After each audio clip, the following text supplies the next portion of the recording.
داستان سلطان نور الدین زنگی جس نے صلیبیوں کے دلوں پر اپنی داغ بٹھا رکھی تھی، اور یہ تینوں باپ بیٹی بچے اور تمہارے پاس قیام کیا۔ یہ کہو کہ تمہاری تیسری بہن کہاں ہے اور اس کے اہل خانہ کتنے ہیں؟ لمحہ بھر کے لیے ازبل اداس ہو گئی، کہنے لگی ہم دونوں بہنوں کے شوہر بھی آپس میں بھائی ہیں۔ سمرون اور کارلوس، ہماری تیسری بہن کی شادی بھی ہمارے ایک عزیز سے ہوئی تھی، لیکن اس کی بدقسمتی کہ وہ ایک بچی کی پیدائش کے بعد دونوں میاں بیوی ایک حادثے میں مارے گئے تھے، یا یوں جانو میری بہن کے میاں کے کچھ لوگوں سے عداوت تھی، انہوں نے دونوں میاں بیوی کو ہلاک کر دیا۔ عبدہ نے بڑے دکھ کے اظہار میں پوچھ لیا، اور تمہاری اس تیسری بہن کی جو تم کہہ رہی ہو بیٹی ہوئی تھی وہ کدھر گئی؟ ازبل نے پھر کچھ سوچا اور کہنے لگی وہ مشال ہے۔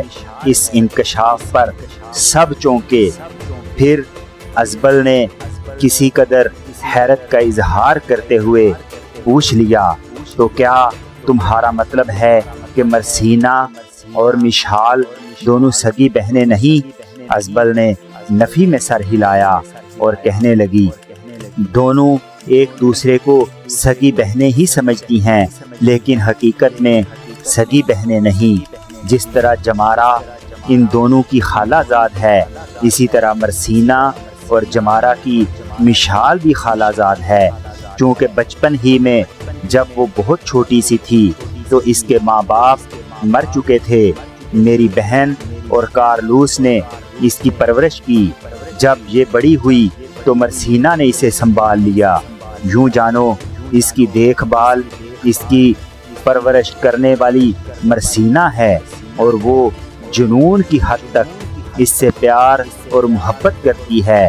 مرسینہ کو اگر کانٹا بھی چبھ جائے تو مشال یوں محسوس کرتی ہے جیسے اسے کسی نے تلوار سے ذبح کر دیا ہو۔ دونوں کے پیار اور محبت کی یہ حد ہے کہ جوان ہو چکی ہیں، لیکن اب بھی دونوں بہنیں اکٹھی سوتی ہیں۔ اس موقع پر عبدہ نے کچھ سوچا، پھر شمس الدین کو مخاطب کرتے ہوئے کہنے لگی شمس الدین میرے بیٹے، ذرا عبیرہ کو بلا کر لاؤ۔ شمس الدین فوراً اٹھا باہر نکل گیا، تھوڑی دیر بعد لوٹا تو اس کے ساتھ عبیرہ تھی۔ عبدہ کی طرف دیکھتے ہوئے کہنے لگی ماں، آپ نے مجھے بلایا؟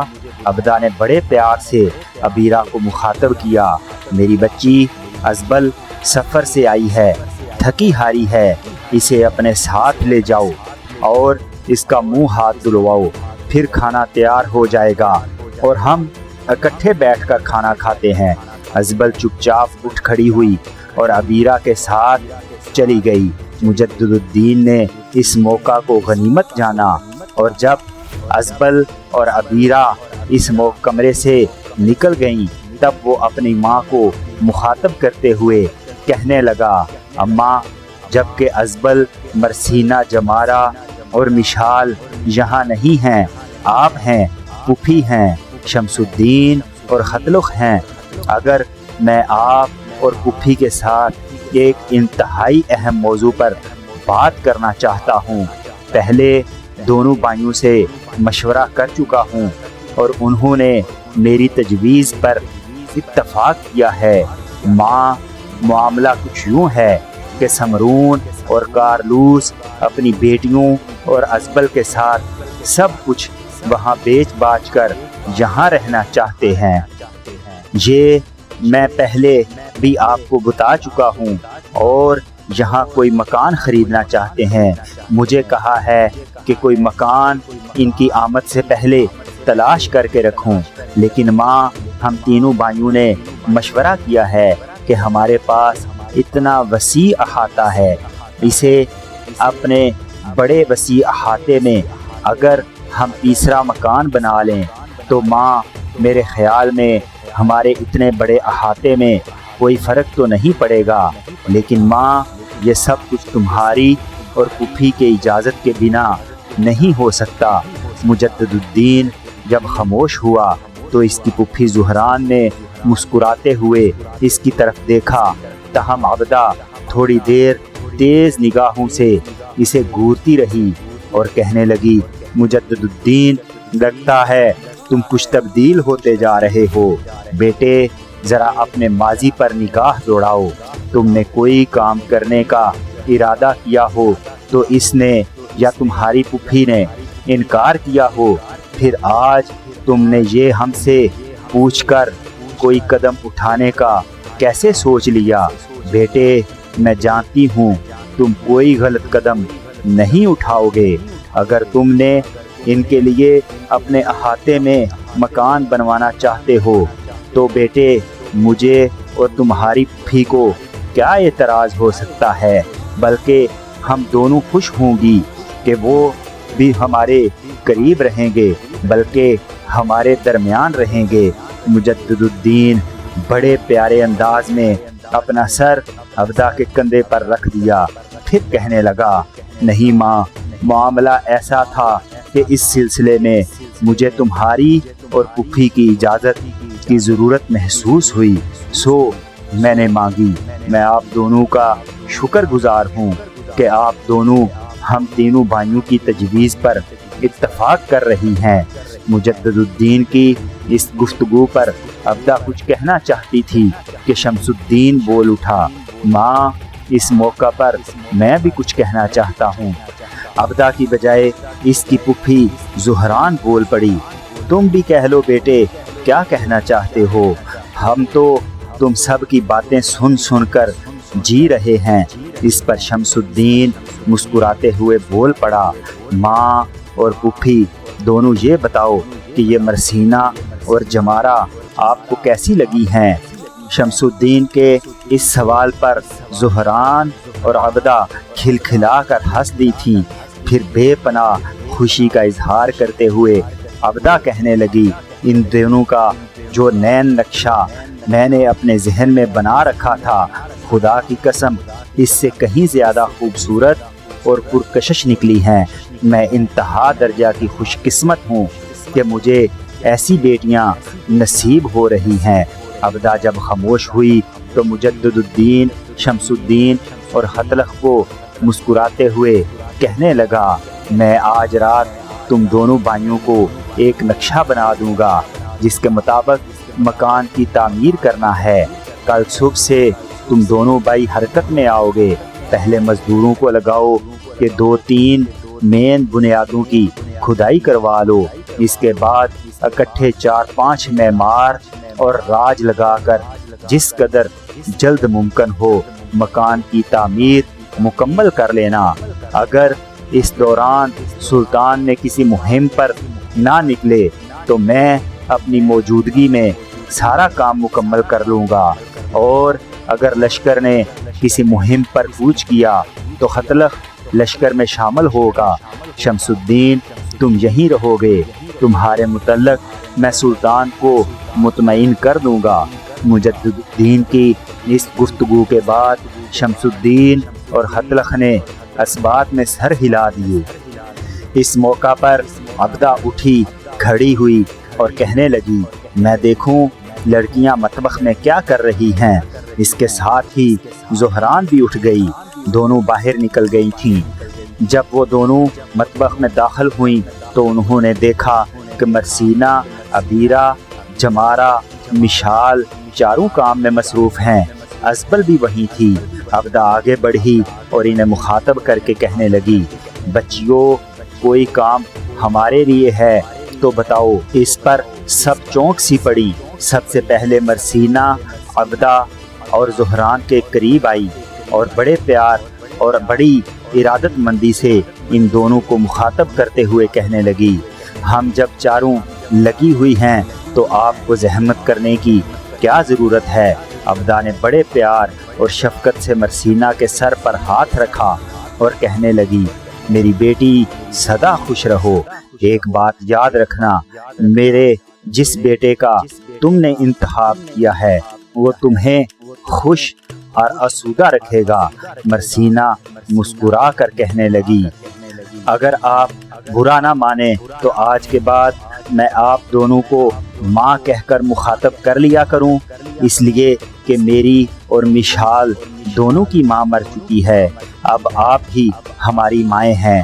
ابدا کا فرط جذبات نے مرسینہ کو اپنے ساتھ لپٹا لیا، اس کی پیشانی چومی، قریب ہی کھڑی مشال کو بھی اپنے بازو میں پکڑ کر اسے گلے لگا لیا، اس کو بھی چومنے لگی، پیار کرنے لگی اور کہنے لگی، تم دونوں آج سے مجھے اور زہران دونوں کو ماں کہہ کر مخاطب کرو گی، اور ہم دونوں حقیقی معنوں میں تم دونوں کی مائیں ثابت ہوں گی۔ ابدا کے ان الفاظ پر مرسینہ اور مشال خوش ہو گئی تھیں۔ پھر مرسینہ کہنے لگی، آپ تینوں نشستگاہ میں جا کر بیٹھیں، بس کھانا تیار ہونے والا ہے، ابھی تھوڑی دیر تک لے کر آتی ہیں۔ ازبل، ابدا اور زہران تینوں نشستگاہ میں چلی گئی تھیں۔ تھوڑی دیر بعد عبیرہ، مرسینہ، جمارہ اور مشال وہاں کھانا لگا دیا تھا، سب اکٹھے بیٹھ کر کھانا کھانے لگے تھے۔ دوسرے روز مجدد الدین، شمس الدین اور خطلخ نے اپنی نگرانی میں بڑی تیزی سے مکان کی تعمیر کی ابتدا کر دی۔ مجدد الدین ایک روز اپنے گھوڑے کی باگ تھامے حویلی میں داخل ہوا۔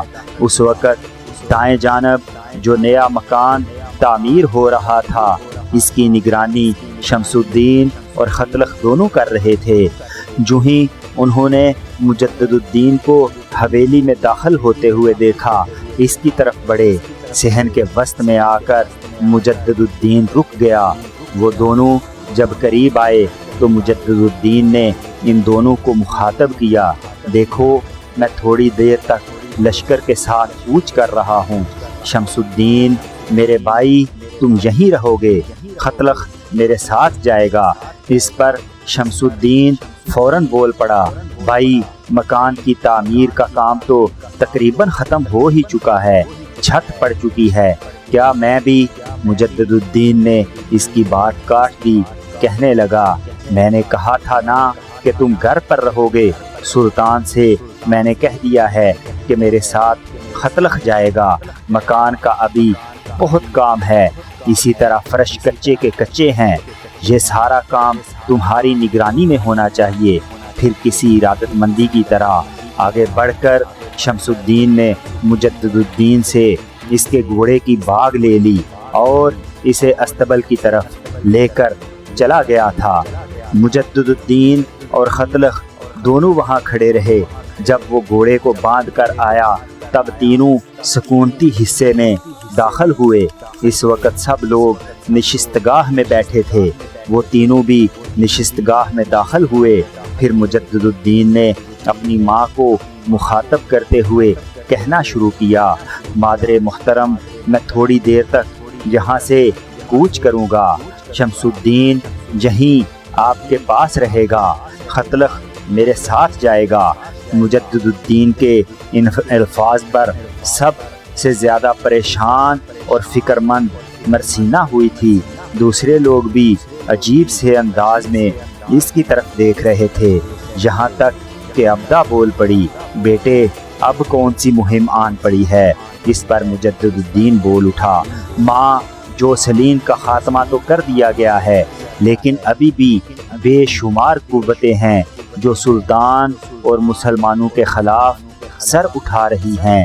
اب سلطان صلیبیوں کی روز روز کی بغاوت، سرکشی اور حملوں سے تنگ آ کر ان کے خلاف جنگوں کا ایک نہ ختم ہونے والا سلسلہ شروع کرنے کا ارادہ کر چکا ہے۔ جو سلیم کی ناکامی کے بعد جو لشکری شکست کھا کر بھاگے تھے، وہ جلدک نام کے قلعے میں جمع ہو رہے ہیں اور مسلمانوں کے علاقوں پر حملہ آور ہونے کی تیاریوں میں مصروف ہیں۔